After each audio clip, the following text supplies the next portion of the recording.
دوسرا موقع، اللہ کے رسول علیہ السلام ہجرت کر کے مدینہ منورہ پہنچے. ہجرت کر کے اللہ کے رسول صلی اللہ علیہ وآلہ وسلم مدینہ منورہ پہنچے. خوبصورت واقعہ ہے، حضور کی پوری ہجرت ہی بے مثال ہے. مدینے والے اتنے منتظر تھے اللہ کے رسول کے کہ صبح کو سب لوگ گھر سے نکل کر آتے اور سنیت الوداع جہاں مدینہ منورہ کی سرحد جہاں سے شروع ہوتی ہے اور جہاں پر مدینہ شریف کی سرحد ختم ہوتی ہے، باہر ختم اندر شروع، تو وہاں پر وہ لوگ کھڑے ہو کر ٹیلوں پر اس طرح ہاتھ رکھ کر آنکھوں پر دیکھتے کہ حضور آ رہے ہیں، حضور آ رہے ہیں، حضور آ رہے ہیں، حضور آ رہے ہیں. پتہ چلا عاشق حضور کے آنے پر غمگین نہیں ہوتے، عاشق تو حضور کے آنے پر خوش ہوتے. سبحان اللہ، بے شک بے شک. یا رسول اللہ آپ آئیں تو خوشیاں آئی، آپ آئیں تو آپ کی آمد کی برکت سے رحمتوں کا نزول ہوا، آپ کی آمد سے برکتوں کا نزول ہوا. آپ آئیں تو رحمان کا پتہ ملا، آپ آئیں تو قرآن کا نزول ہوا، آپ آئیں تو رمضان المبارک کی بہاریں ملی، آپ آئیں تو اللہ کا قانون ملا، آپ آئیں تو شریعت کا نفاذ ہوا، آپ آئیں تو بت خانہ بنا کر کے جس کعبے کو ناپاک کرنے کی کوشش کی گئی اس کعبۃ اللہ کو بتوں سے پاک کر دیا گیا. دنیا میں سب سے بڑے انقلاب کا دن مصطفیٰ جان رحمت کی آمد کا دن ہے. اس سے بڑا دن دنیا میں کوئی نہیں ہے. عید الفطر ایک مخصوص طبقے کا دن ہے، عید الاضحیٰ مخصوص طبقے کا دن ہے، عاشور کا دن مخصوص طبقے کا دن ہے، شب برات شب قدر مخصوص طبقے کا دن ہے. لیکن میلاد مصطفیٰ وہ دن ہے کہ یہ صرف مسلمانوں کا نہیں بلکہ ہر انسان کے لیے خوشی کا دن ہے، کیونکہ حضور علیہ السلام نے انسانیت کو ظلم کے شکنجے سے آزاد کیا. یہ تو جانوروں کے لیے بھی خوشی کا دن ہے کہ وہ جانوروں کے لیے بھی رحمت بن کر کے آئے. اللہ اکبر. یہ تو منافقوں کے لیے بھی رحمت کا دن ہے کہ منافقین کے عذاب کو اللہ نے مؤخر فرما دیا، اس میں تاخیر فرما دی.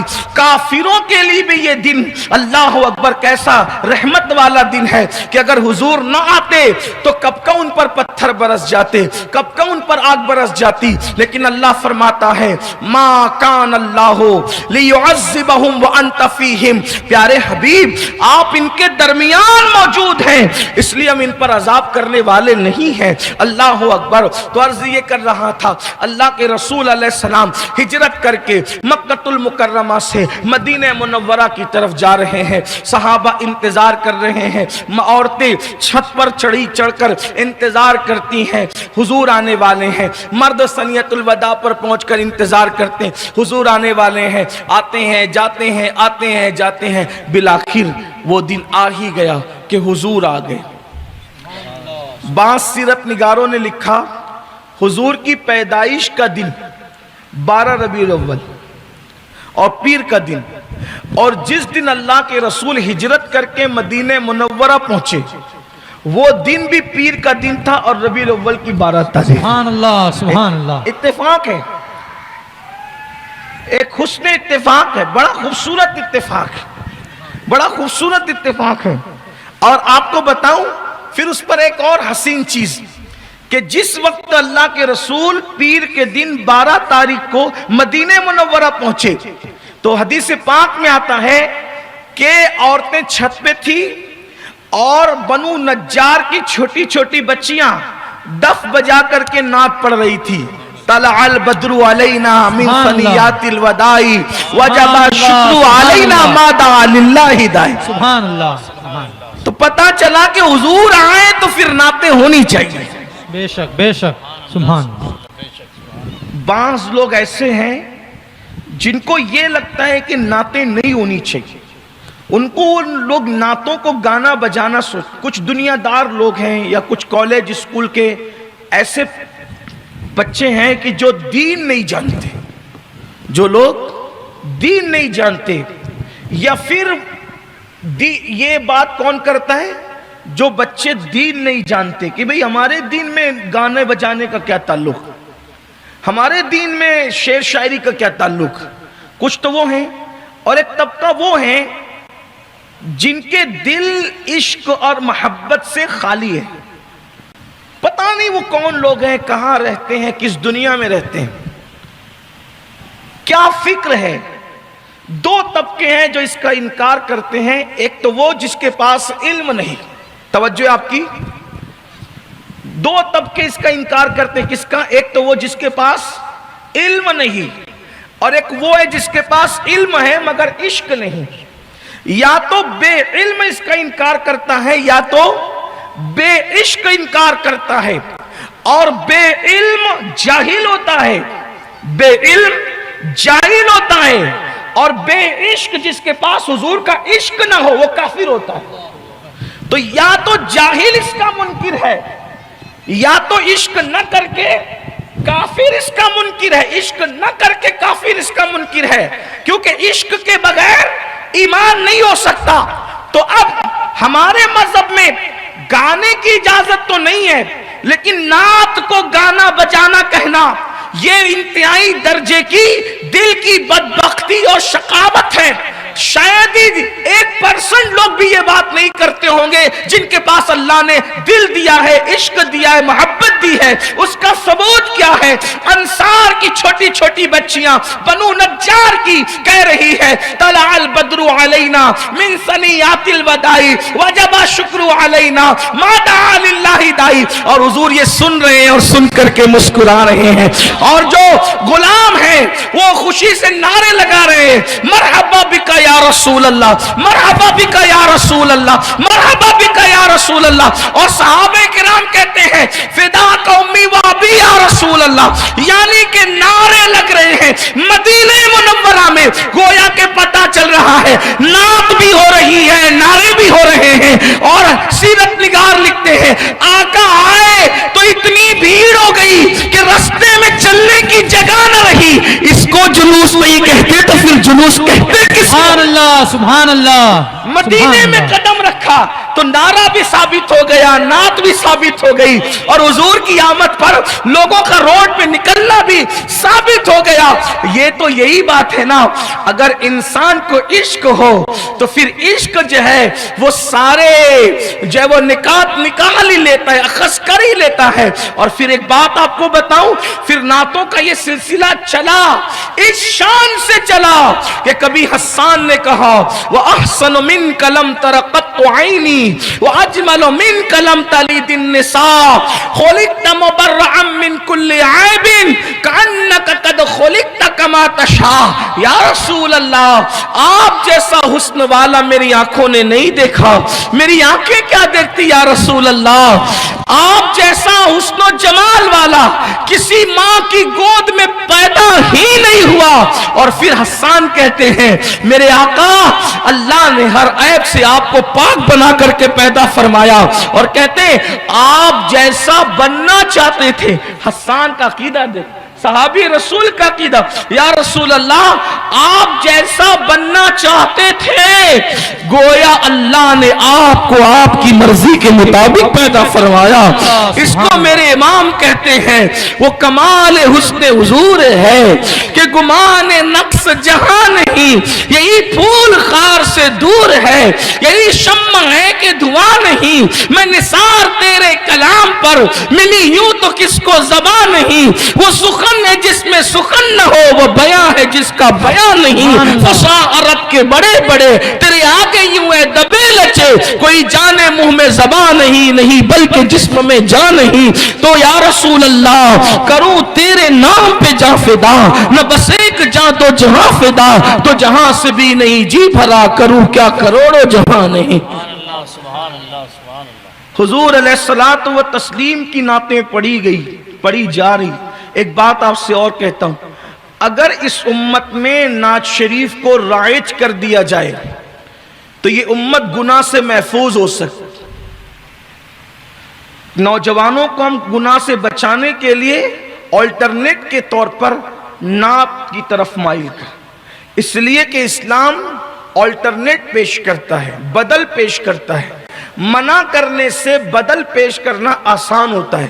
آپ سے پوچھتا ہوں, وہ واہیات گانے جس پہ کفریات ہو اس کو پڑھنے کی بجائے اگر اس کو کہہ دیا جائے یہ نہ سن بلکہ یہ سن، حبیب خدا کا نظارہ کروں میں، دل و جان ان پر نثارہ کروں میں، مجھے ہاتھ آئے اگر تاج شاہی، تیری کفش پا پر نثارہ کروں میں، تیرے سر پہ تیرے نام پر سر کو قربان کر کے تیرے سر سے صدقہ اتارا کروں میں، تیرے در کے ہوتے کہاں جاؤں پیارے، کہاں اپنا دامن پسارا کروں میں۔ اگر واہیات گانوں کی بجائے لوگوں کو یہ نعتیں دے دی جائے کہ لم یاتی نظیرو کا فی نظرین، مثلے تو نہ شد پیدا جانا، جگ راج کو تاج ترے سر سوہیں ہے، تجھ کو شہ دو سرا جانا۔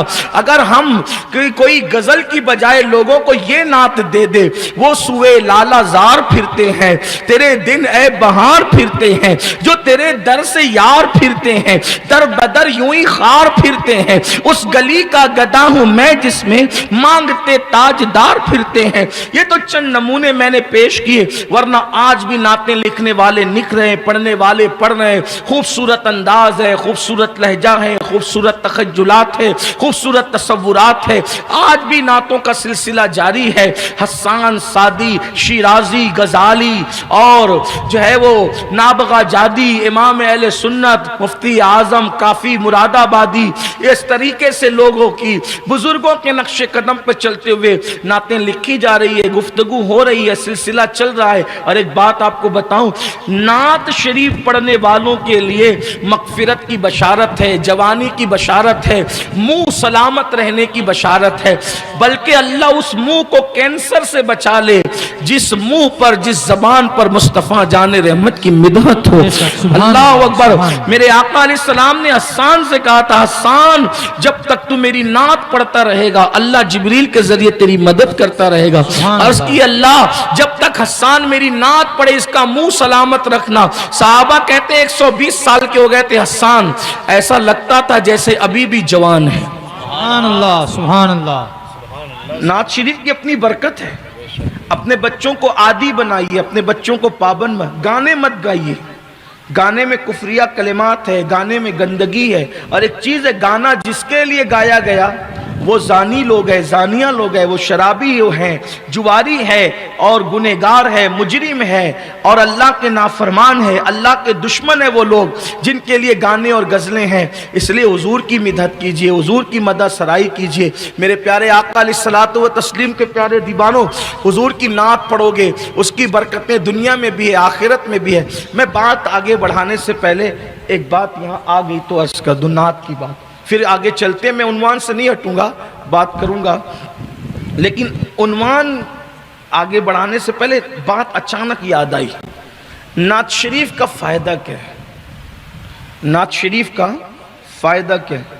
دیکھیے ہم لوگ جو کچھ بھی کرتے ہیں، اگر آپ کی توجہ تو سننا، ہم جو کچھ بھی کرتے ہیں حضور کو اس پر اطلاع ہوتی ہے، یعنی اللہ کے رسول صلی اللہ علیہ وآلہ وسلم ہماری جان سے زیادہ ہمارے قریب ہیں۔ قرآن کہتا ہے النبی اولا بالمومنین من انفسہم، نبی مومنوں کی جان سے زیادہ قریب ہیں، اور ترجمہ یہ بھی ہے کہ نبی مومنوں کی جان کے مالک ہیں۔ توجہ آپ کی، نبی مومنوں کے جان کے مالک ہیں۔ تو بھئی جو مالک ہوتا ہے تو اس کا مال کہاں ہوتا ہے؟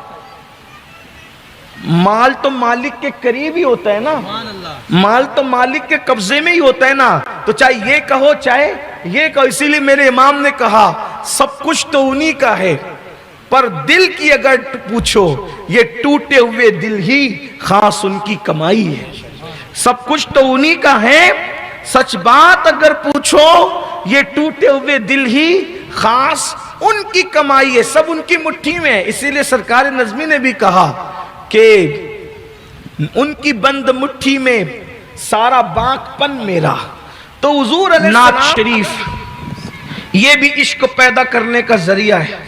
نعت شریف بھائیوں، اور نعت بھی اس کی لکھی ہوئی جو ذمہ دار شاعر، اڑگم دڑگم اٹانگ پٹانگ نہیں، کیونکہ آج لوگ کچھ بھی کچھ لکھ رہے ہیں۔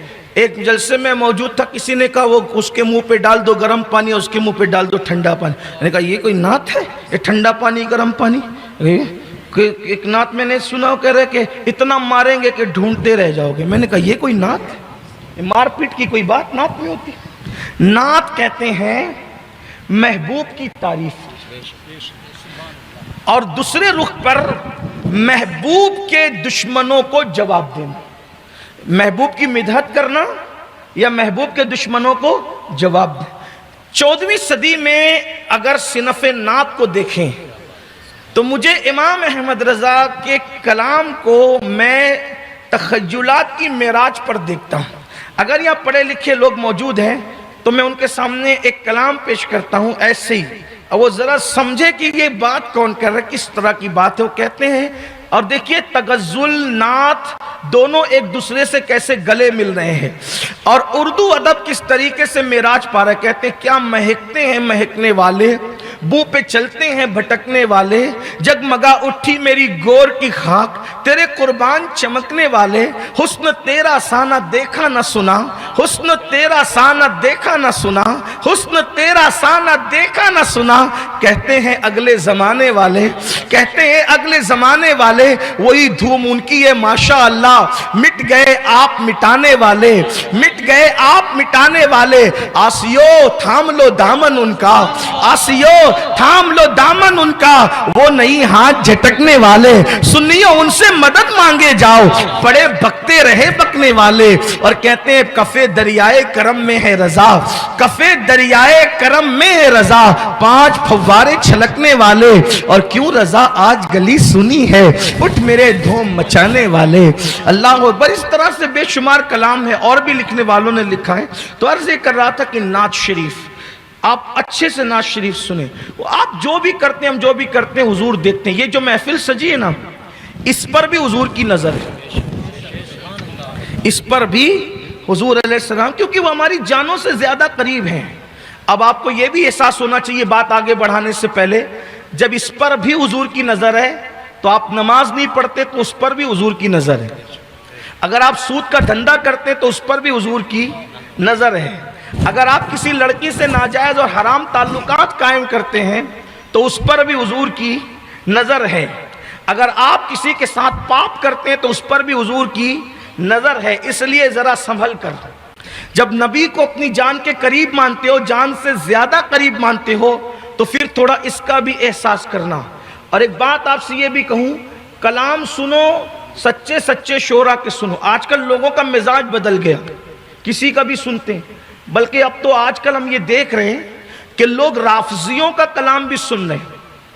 ایک بات یاد رکھنا، جس کا کلام سنو گے، جس کی کتاب پڑھو گے، اس کی فکر تم پر اثر انداز ہوگی. وہ روافظ جو غوث پاک کو سید نہیں مانتے، کس منہ سے سنی ان کا کلام سنتے ہیں؟ وہ رافضی جو صحابہ کو کافر مانتے ہیں، کس منہ سے لوگ ان کا کلام پڑھتے ہیں، ان کا کلام سنتے ہیں؟ یاد رکھنا، من تشبہ بقوم فہو منہم، جو جن سے مشابہت کرے وہ انہی میں سے ہے. اور ہمارے مرشدوں میں ایک مرشد حضور اچھے میاں رحمت اللہ علیہ فرمایا کرتے تھے، قسم خدا کی رافضی کی قبر کھود کے دیکھنا، سور نہ نکلے تو پھر کہہ دینا. آپ کیا سمجھتے ہیں؟ عشق جب تک حدوں میں ہے، مسلک کی حدوں میں ہے تو کا پاک ہے اور نجات دہندہ ہے، شریعت کی حدوں میں ہے تو کامیاب ہے. یاد رکھنا، ورنہ اس مقام پر جاؤ گے کہ جہاں سوائے جہنم کے کچھ اور نہیں. جیسے عیسائیوں کو عیسیٰ پناہ نہیں دیں گے، ویسے رافضیوں کو پنجتن پناہ نہیں دیں گے. تو اس لیے جس کی سنو وہ شاعر سنی ہونا چاہیے، اور وہ بھی شریعت مطہرہ کی حد میں اس نے لکھا ہو. ایک بار ایک شخص امام اہل سنت کے پاس نعت لکھ کر کے لائے تو انہوں نے لکھا، جس کا مفہوم یہ ہے، درخت کب کھڑے ہیں